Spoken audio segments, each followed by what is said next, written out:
I'm Mocha Nicole. Miss Mo Quick. What it is, man? It's your dog, DJ Black, Mr. Fix Your Face. Hey, everybody. Portia Fox from the Portia Fox Morning Show. Yo, what up, though? This DJ E Smooth. And one on the DJ Holiday, Mixtape King, Ciroc Boy, Commission Guy. And we always listen to the Re-Up Recap. You're watching Re-Up Recap. If you watching the Re-Up Recap. Right now, you with the Re-Up Recap with my dog, Julio. With my boy, Julio. With my boy, Julio. With Julio. You are at the reupspot.com. And of course, we're about to get into that Re-Up Recap with Julio. The Re-Up Recap, man, is the only place you need to go for that brand new hip-hop, man. Re-Up, the reupspot.com. You got to check it out, man. One on the DJ Holiday, Mixtape King, Ciroc Boy, Commission Guy. And I'm telling you, man, where to go. You got to check it out. Don't play yourself. What's going on, y'all? Welcome back to reupspot.com for the Re-Up Recap with your boy Julio right here, where hip-hop culture is served daily and it's definitely dope. Thank you for tuning in. It's been a little hiatus. Thank you for bearing with me. For anybody that keeps up with what's going on with me, and, you know, lightning hit the building. Had to get some things fixed, some things looked at, and all that good stuff. But nonetheless, we're up and running right now. All right, so let's jump right into it. Let's see. Over the last few weeks, we had some albums drop. Nas dropped the album. You really didn't get to see it or hear about it because Jay and Beyonce shitted on him by dropping the album the following day. And not to say that that album made a lot of noise. I did listen to Nas' album, and in the album, he actually says it's not for radio. I think that's one of the titles for one of the songs, and he's not bullshitting. It's for hip-hop heads, and it's not for radio play. If they make a single out of any song on there, it'll be a surprise to me. Not to say that it's not good music, it's just not singles. It's not radio music. It's for people to vibe to in their cars, but it's not really something you would hear on the radio. So like I said, it's not to say it's not good or any of the other stuff. It's just not, I don't hear radio songs out of it. Now, that doesn't mean they can't do it. I just don't hear it. Jay and Beyonce dropped the album. Nas, I believe, was 7 songs, and Jay and Beyonce did 9 tracks on theirs. And not to be left out of the conversation, Drake has a new song out that has, he dropped his album Scorpion, and on that album he has a song In My Feelings. And from that song, which is not really a single, but people decided to make it some type of challenge. And if you don't know what I'm talking about, if you watched any social media in the last week and a half, you know exactly what the fuck I'm talking about. You just don't know it. It goes like, Kiki, do you love me? Or you, that shit, yeah, that shit right there. That is, I'm about to see a whole lot of this shit because I'm about to go on vacation and they're gonna be playing the shit out of this on vacation. I know they are. I'm just preparing myself before I get there. I'll probably be good for the first 2 times they play it, but by the 10th, I'm ready to choke the shit out of the DJ and anybody fucking dancing to this thing. But nonetheless, it has a challenge, and my question to all the young people to create these challenges and these dances: how in the fuck do y'all come up with this, and who does this to start this whole little challenge thing? Like, where does it start from? Somebody please comment, let me know, whether it's in my IG, any type of social media, or on the YouTube page itself. Just let me know, or on the website itself. Just let me know how y'all fucking come up with this stuff, because those are one of the things that I think about when I have shit else to think about, like when paint's drying and I'm wondering what color to turn, shit like that. Anyways, moving on. Tekashi 6ix9ine was arrested. He was sent to Rikers Island. As we're having this conversation, he has made it out. And I seen a video of him handing money to little kids. No issue with that. I'll just say I'm pretty sure he's glad to be out because I am assured that he paid goons to stay off his ass while he was in there. Now, whether he really did or didn't, I don't really give a fuck, but I believe he did because most rappers pay goons to stay off their ass when they're in certain cities. So to believe that he paid them to stay off his ass in Rikers Island, you know, it's not that far-fetched. I'm just saying, them dudes ain't got shit better to do. They'll pass your ass around, cell block C like you a fucking carton of cigarettes. So to believe that you was in there and you was don't come out with no bullshit. Don't do it because you fucking look stupid, bruh. You 100 and nothing pounds. It don't look good for you. Now, whether anybody asks you those questions or not, I believe that you paid goons to stay off your ass in jail because, you know, you're not really that big. And I mean, one-on-one, I don't know what your hands do or none of that shit. I just don't see you. Them dudes as big as fucking jail. And they don't got shit else to do but take that booty from little niggas like you. I'm just saying. whether it happened or not, nonetheless, he's out of jail now, and I wish him the best. Hopefully he stops getting in fucking trouble and all that other stupid shit and make good music. So Cardi B and Offset had their baby. Congratulations to them. They had a little girl. I believe she's almost 8 pounds, like 7 pounds 10 ounces or something to that extent. Nonetheless, they had what appears to be healthy, happy baby. I didn't see any pictures yet. You know, I don't stalk them like that. So for any Cardi B fans or Offset fans, Migos fans, don't get mad at me. I just didn't see any pictures because I don't stalk them like that. I mean, I'm a fan of both of theirs. I think they're dope at what they do for their, you know. But nonetheless, they brought another life into this world. Congratulations to them. The baby's first name is Culture. I've heard people, you know, reference the Migos album being named Culture and then the baby being named Culture and wondering if it's named after the album. I don't know. I don't really care. Nonetheless, these people chose to name their baby Culture, and it's a different name. There's nothing wrong with putting thought process into the name of your baby. I wish them the best. Welcome, little Culture, if you ever get to see this. Congratulations to you two on a happy, healthy baby. Now it's time for Cardi B to get out there after she has her time to recuperate from having this baby and get out there and kill it. In the last few days, there has been another shooting, an officer shooting, and it was in Chicago. I've seen videos recently of protests and people being upset, and rightfully so. To an extent of, you know, police continue to shoot unarmed black men or, you know, playing with us like we're duck hunt. Now I'll say this, as I get older, I start to grow more and more patience because I want to see how certain things play out and then give my opinion on it. And today I actually seen a video that the police released of the man who was shot. Now, I'm not saying it's right or wrong. I'm not taking any sides. So before I say what I seen, I'm not taking any sides. I'm just telling you what I seen. And I don't know how to feel about it. I don't want black people to be shot. Like at the rate we're being shot for the stuff we're being shot for all of, if you watch anything of me, whether it's on videos or social media, you know I believe they're playing duck hunt with us, and I don't think it's funny in the least bit. I don't think it's a laughing matter. I don't think any of that stuff. I take it very seriously. I don't think this is a laughing matter. Let me say that for anybody that cuts the video off here and thinks, no, I don't think that's it either. Tamir Rice, for example, a little kid that got shot, I believe in Chicago. Cops didn't even wait for the car to stop, jumped out, shot him. Eric Gardner in New York, Philando Castile in Minnesota. Just different things that have happened that I don't take as a joke. I take it very seriously, and I am sorry the way that these things have affected these people's lives. Now, on to the thing that I seen in Chicago. I don't know who is wrong or who is right, but I will say this, the video that I seen, it could be a totally different video that they posted up that I don't know, but what I'm telling you, for what I seen, the guy had a gun. I don't know what led up to it, whether they were wrong or right for stopping him and talking to him, any of that. I'm telling you what I seen. They stopped him, they attempted to, appears to arrest him, and as they appeared to arrest him, he tried to get away. He was in the attempt of getting away, and his shirt lifts up. Now, under his shirt, you see a weapon or two. It looks like it might be more than two, but at least one weapon. I seen that clearly. They pause it so you can see this weapon in the video I seen. And during him trying to get away, he reaches for it appears that he reaches for the gun, and he can't quite get to it, but nonetheless he reaches for it, you know, long enough for him to be able to get his hands on it. It looks like he's kind of disoriented, whatever the case is, as he's reaching for it, but nonetheless he reaches for it. I'm not saying he's wrong, I'm not saying they're right, I'm not saying any of that. I'm telling you what it looks like from my point of view for somebody who was not there. He reaches for it and they shoot him.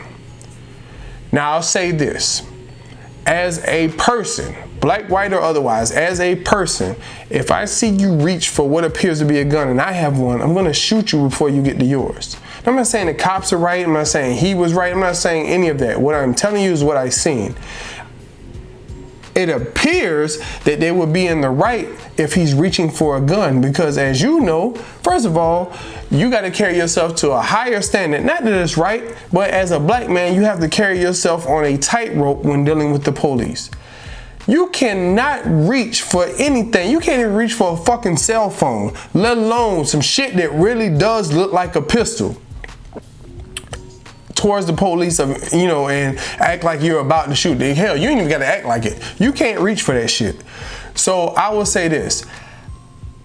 I don't know why they stopped him, but I will say the shooting at this point, from what I seen, and I keep saying this shit because I don't want anybody to jump on here, oh, you taking their side. I'm not taking anybody's fucking side. I am simply telling you what it appears that he reached for a fucking weapon and they look justified in the shooting. Now, the other shit that's going on, I watch videos of how these police are dealing with these people, and I don't necessarily agree with it from both sides. I don't agree with you antagonizing police, and I don't agree with the way the police are handling it at the same time, because I've seen videos of police, and yes, they are being antagonized, but you're supposed to be able to mentally be able to deal with certain stuff to an extent. Yes, you got to keep your head on the swivel. That's what it comes with. That's like a soldier in battle. He got to keep his head on the swivel. He can't go into a town that's filled with insurgents and just start popping people because he see them, and then fuck around and be the nurse that works at the local hospital that don't have a weapon on her. That shit's against the Geneva Code. Well, y'all know what I'm saying. I'm probably saying it wrong, but you know what I'm saying. Convention, not code. I'm sorry. Let me say it correctly. Geneva Convention. Shit like that. You can't just pop off on people because they're in the situation. You have to assess the situation and take out the targets. What I am simply saying, the way you're dealing with the people who are there protesting, you have to find a different way to deal with them. And I will say, you have to find a better way of getting out your protest than simply just throwing shit at police. So there has to be a better way. I don't know the answers. I'm not the leader. I'm not MLK. I'm not Malcolm X. I'm not the Honorable Minister Farrakhan. I'm not any of these people. I'm just giving you my point of view from sitting at home in my bedroom, my office, my living room, wherever I'm watching these videos on my smartphone, my computer, whatever, and watching what I see. We desperately need to change, and I plead for my people to make it, like, somebody step up and make a change for us. We got to change the way the system is. We got to change everything from the top up, and I don't know what that's going to take. Like, we have to find a way to work through this. I can't say that we don't need to protest. We need to protest, but we need something more than people just marching. I don't know exactly what that is. We need some leaders, some real leaders to get out there and step up. Like, don't be scared. Get out there and step up. No, it's a thankless job. Nobody's going to thank you at every turn. But that's not what we need. We need somebody to really step up. So I don't know who that is. I don't think it's me. I really don't believe that would ever be me. I don't think that's my calling. But whoever's calling that is, we need them to step up. We need them to step up in a major way. But nonetheless, getting back to the original topic, I don't think they were not justified in shooting him. Now, if they could have used something else like a taser or something, cool. But how can I tell a grown person that sees somebody reaching for a gun, oh, you should use a taser? I've seen plenty of situations where they need to use a taser. I can't necessarily say this is one of them. Now, I'm tired of black people being shot for no reason, but I can't say this is not one of them. I can't, like, based on what I've seen. You could be mad all day, but the guy looked like he was about to pull a gun. I'm not going to wait for you to pull the gun and make a decision and try to talk you out of it. You should have never went for the gun. Now, granted, maybe you shouldn't have been arrested, but at least nobody's life would have necessarily been in danger. You can't come out with a gun and start a fight and expect not to be shot. I'm just saying, like I said, I don't agree with the way we've been treated, but going out and you shooting cops is not gonna solve the problem. Now, do I believe some innocent people will be hurt and wrong cops will be killed eventually if things continue the way they are? Yeah, I don't condone it, but I believe that's the way it's gonna go, because at a certain point, somebody's gonna get tired and pop off at a cop that doesn't deserve it. But what I will say is, from what I've seen, they were justified in what they did. Now, whether it's wrong or right, I'm not sure. And time will only tell whether it was right or wrong. But what I'm telling you, I seen a weapon, I seen him reach for it. That's what I seen. This ain't no cop have to tell me shit. I seen that shit, it was on a video. Just like when we see shit with Philando Castile and we see Tamir Rice, or we see Eric Gardner. These are all things we've seen with our own fucking eyes and we didn't agree with it. But when you see a guy pull for a gun, don't tell me you can't fucking agree with it. I'm just saying. You can't have it both ways. Oh, they shouldn't have been shot. He shouldn't have been shot either. But he's reaching for a gun. They ain't even have guns. That's what I'm saying.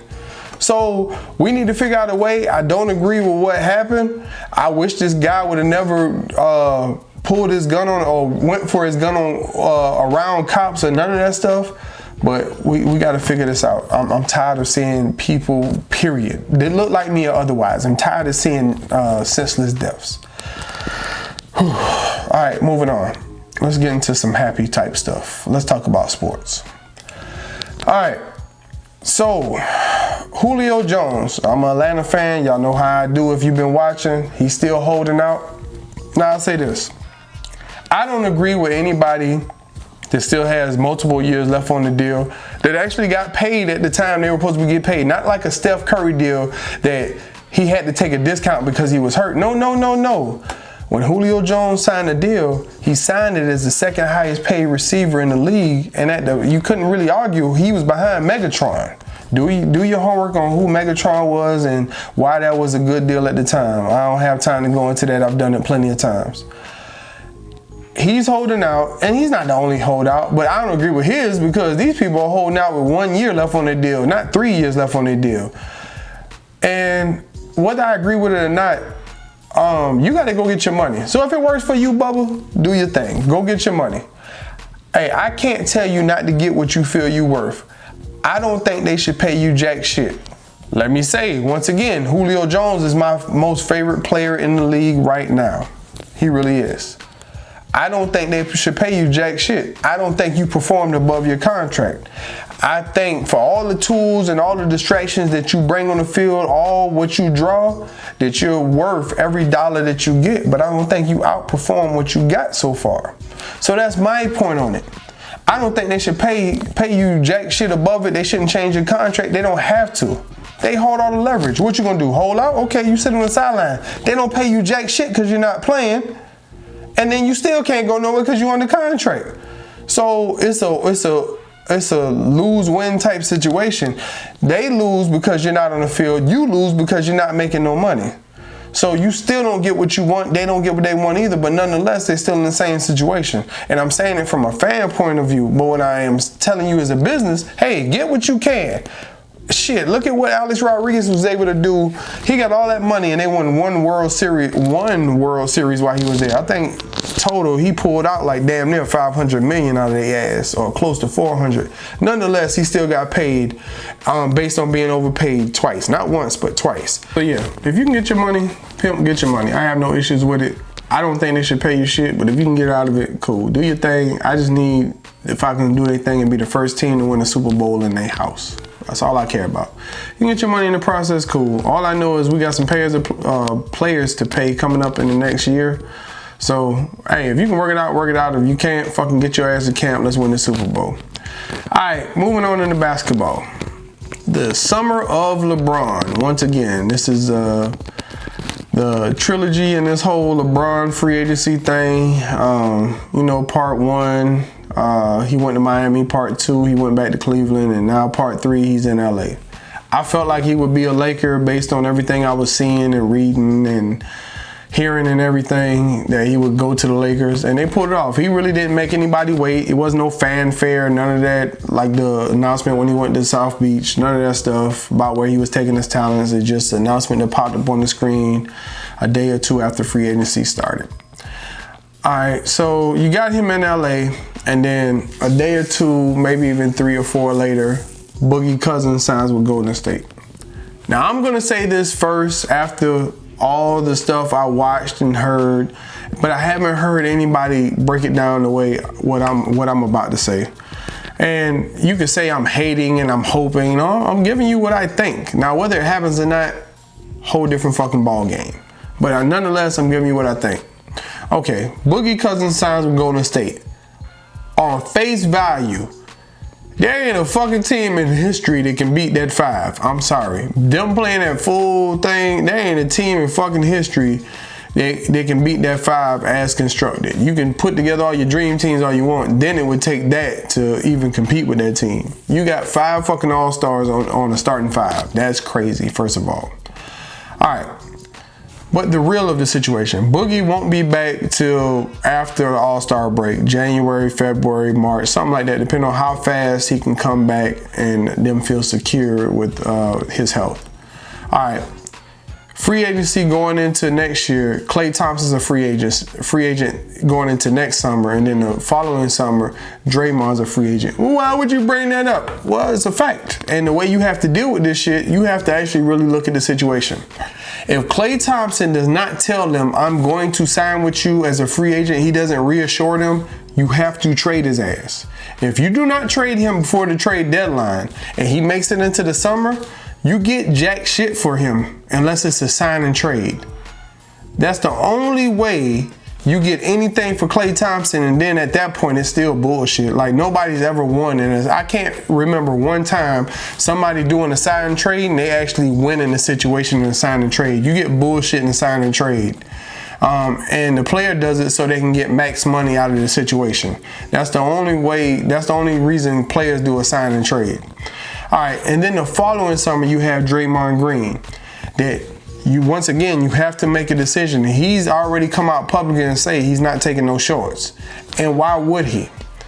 He's already won championships. He doesn't make the same amount of money that Steph Curry, Durant, or LeBron James makes off the court. And I name those 3 because those are the 3 of the top 5 money makers in the NBA off the court right now. Those 3, and 2 play on his team. All right, so if he's not going to make their money off the court, he got to at least make some money on the court, because there's only 2 ways he's going to make it, on or off the court.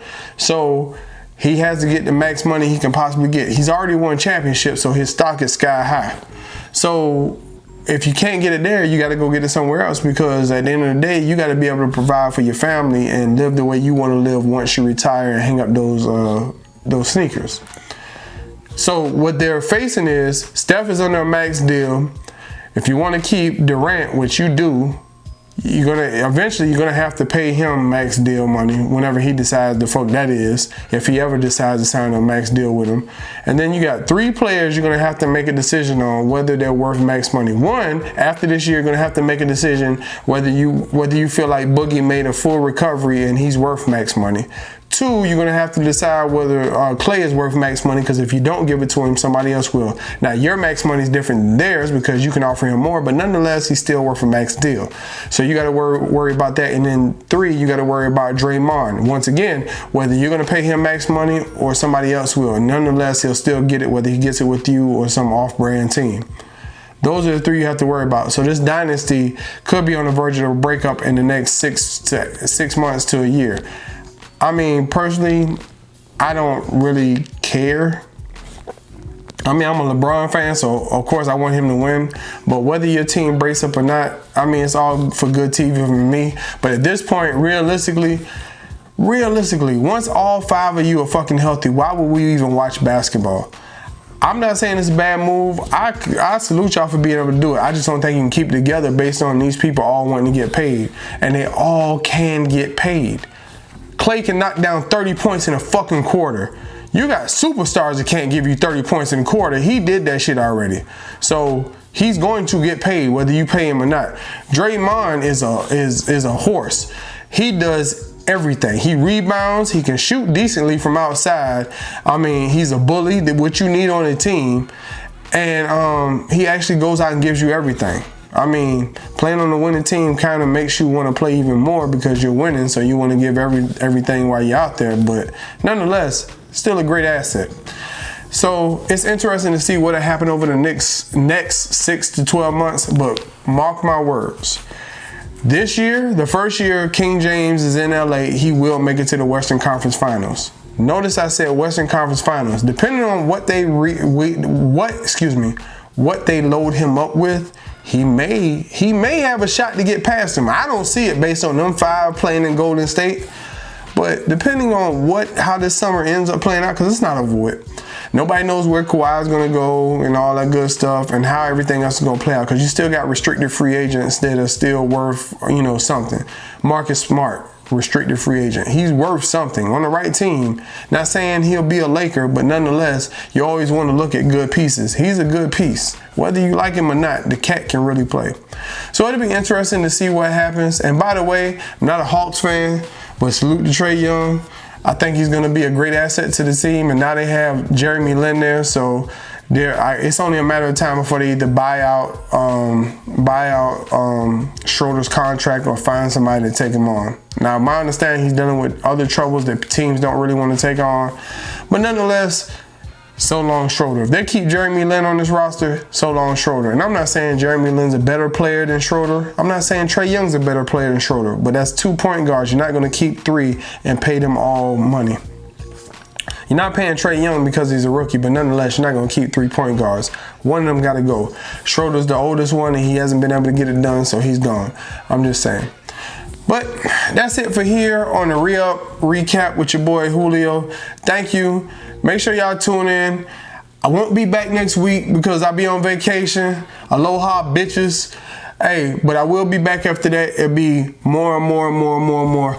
I can't wait to get on here and give my spill on stuff every week. Thank you guys for tuning in on the Re-Up Recap with me, your boy Julio, right here on reupspot.com, where hip-hop culture served daily is definitely dope. Thank you for tuning in. I love you. Thank you for the support. Peace.